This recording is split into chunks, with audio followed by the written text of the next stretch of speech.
Service. The National Weather Service in Chicago has issued a special marine warning for nearshore waters from Winthrop Harbor to Northerly Island, open waters from Winthrop Harbor to Michigan City out to mid-lake until midnight.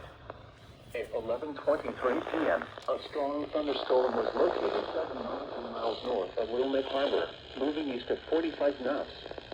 Hazard, wind gusts 34 knots or greater and small hail. Source, radar. Impact, small craft could be damaged from briefly higher winds and suddenly higher waves. Locations impacted include Wilmette Harbor.